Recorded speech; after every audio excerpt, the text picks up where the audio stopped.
ऋषि steno classes में आपका स्वागत है दोस्तों। आज की डिक्टेशन स्टार्ट होगी 5 सेकंड बाद।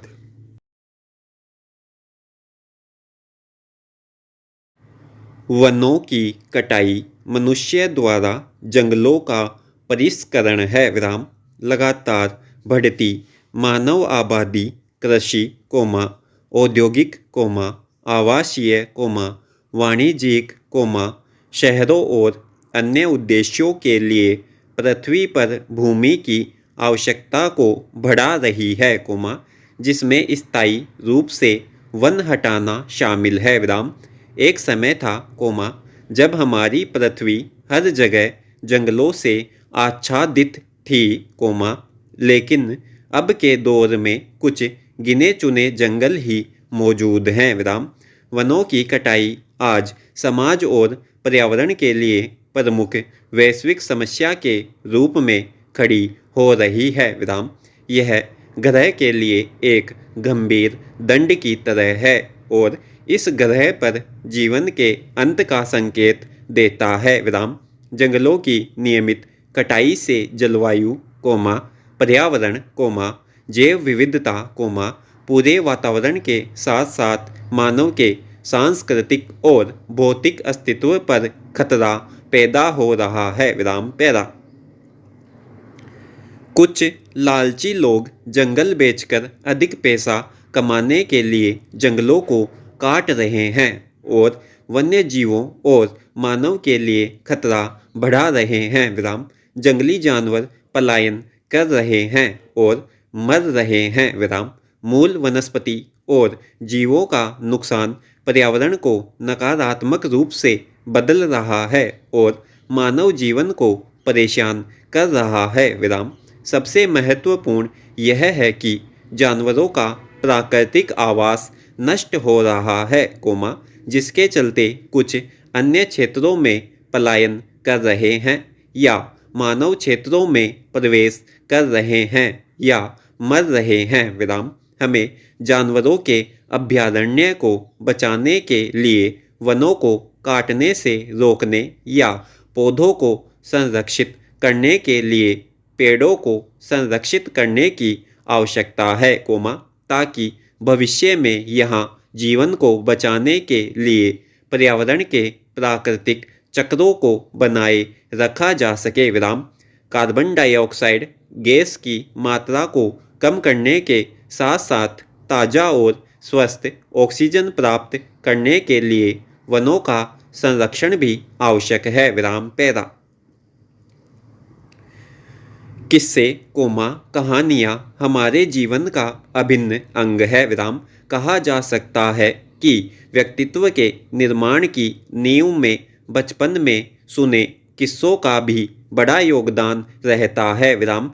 कई व्यावहारिक बातें कोमा बाहरी दुनिया से शुरुआती परिचय और वैचारिक दृष्टि सहज और रोचक ढंग से कहानियों के द्वारा हम सब में विकसित होती जाती है विराम पैदा।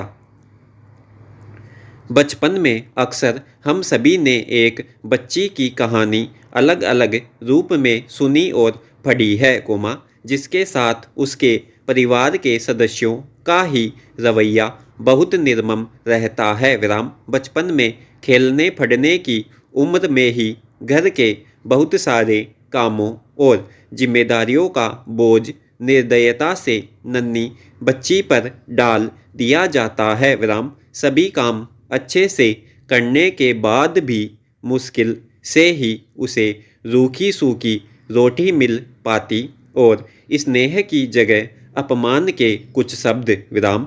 लेकिन इस सब के बावजूद अपने धैर्य कोमा सौम्य और साहसी स्वभाव के कारण वह दिनों दिन और भी खूबसूरत होती चली जाती है विराम। अंत में एक राजकुमार उसकी सारी परेशानियां खत्म कर उसे हमेशा के लिए अपने साथ महल में ले जाता है विराम।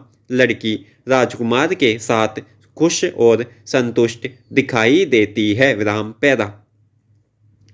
इस तरह की कहानी के माध्यम से हमारा पहला परिचय घरेलू हिंसा से होता है विराम। यह कहानी बाल मन को देखते हुए बनाई गई है कोमा, इसलिए कई परतों में बहुत सारी कड़वी सच्चाइयों को छिपाकर बस हल्का सा संकेत दिया जाता है कि हिंसा कहीं से भी शुरू हो सकती है विराम, फिर वह हमारा अपना घर परिवार ही क्यों न हो विराम।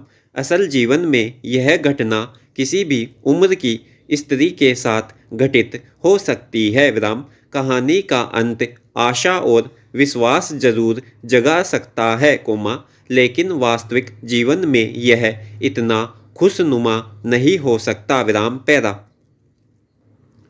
घरेलू हिंसा इंसान को भीतर तक घायल कर देती है कोमा, मानसिक तौर पर बीमार बना देती है कोमा, जिसका एहसास पीड़ित व्यक्ति को काफ़ी समय बाद होता है विराम। इतनी देर हो चुकी होती है कि तब तक वह गहरे अवसाद में डूब जाता है और कई अनचाही व्याधियों से अपने को घिरा पाता है विराम।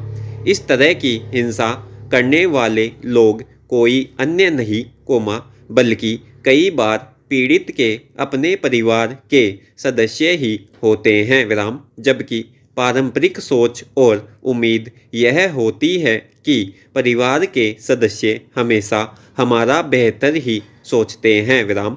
इन स्थितियों में पीड़ित खुद का ही गलत तरीके से आकलन करने पर विवश हो जाता है कोमा, खुद को कमतर महसूस कर हीन भावना से भर जाता है विराम। नतीजतन कोमा उसके तन मन के स्वास्थ्य की स्थिति भी चिंतनीय होती जाती है विराम पैरा। घरेलू हिंसा का एक बहुत बड़ा कारण हमारी परवरिश की वे खामियां भी हैं कोमा, जिसमें अक्सर जीवन के एक पक्ष पर अधिक जोर दिया जाता है विराम। अपनों के प्रति निस्वार्थ प्रेम कोमा, समर्पण कोमा, त्याग कोमा, सहनशीलता कोमा, विश्वास कोमा, आदर के बीज तो बिना चूक किए रोप दिए जाते हैं कोमा, लेकिन रिश्तों के कुछ पहलुओं को लेकर उदासीन और चलाऊ रवैया अपना लिया जाता है विराम। मसलन कोमा, परिवार के हर सदस्य को उसकी काबिलियत और लिंग के हिसाब से अलग अलग आंकना और भेदभाव करना विराम। हमारे समाज में अपने से बड़ों के निर्णयों पर कोई सवाल खड़ा करना अशिष्टता के रूप में देखा जाता रहा है विराम। बिना सवाल किए बड़ों के या व्यक्ति विशेष के विचारों पर अनुसरण करना ही सदाचार की श्रेणी में माना गया है विराम।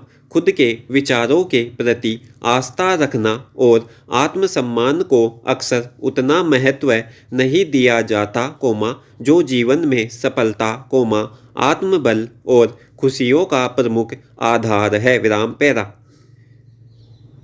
अपने परिवार की ज़रूरतों का ध्यान रखना जिस तरह हमारा नैतिक दायित्व है कोमा, उसी तरह स्वयं पर निगाह रखना भी बेहद ज़रूरी है विराम। अपने पर विचार करते हुए किसी भी तरह की अत्यधिक आत्मग्लानि से बचा जाना चाहिए विराम।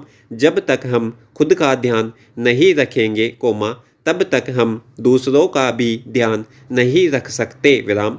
लंबे समय तक केवल सहन करते रहने से यह मानसिक तनाव दीमक की तरह किसी भी पीड़ित को भीतर से खोखला कर देता है विराम पैरा। यह अफसोसजनक है कि दूसरों पर निर्भरता कोमा, असुरक्षा और लोक लज्जा जैसे कई कारणों के चलते घरेलू हिंसा पर बात नहीं की जाती है विराम।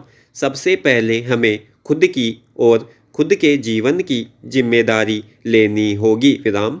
अपने विकास के लिए हर व्यक्ति को थोड़ा समय हर दिन निकालना चाहिए विराम। प्राथमिकताओं की सूची में खुद के लिए भी स्थान सुरक्षित रखना बेहद ज़रूरी है विराम। बदलते समय के साथ अद्यतन रहना कोमा, अपनी सेहत का ध्यान रखना कोमा, अपनी खुशियों के अवसर बिना किसी विरोधाभास के ढूंढना और हर संभव कोशिश करना कि हम हर दिन बेहतर और मजबूत बनते रहे। विराम पैरा। एक योद्धा की तरह स्थितियों से संघर्ष करते हुए खुद के बलबूते पर जीने के लिए नए सिरे से तैयार हुआ व्यक्ति दूसरों के लिए मिसाल तो है ही, साथ ही उन लोगों को भी कड़ा जवाब है जो ये सोचते हैं कि रूढ़िवादी परंपराओं से बंधे अनुशासित पारिवारिक ढांचे, पारिवारिक एकजुटता और सुखों का आधार होते हैं। विराम। वास्तविकता यह है कि परिवार की मजबूत डोर स्नेह, सम्मान, विश्वास और संवेदनाओं के कोमल, नाजुक धागों में गुथी हुई है। विराम। इस सूत्र में पड़ी अनाचार, शोषण और गैर बराबरी की गांठें ही घरेलू हिंसा के विश्व वृक्ष का असली बीज होती है। विराम। स्टॉप।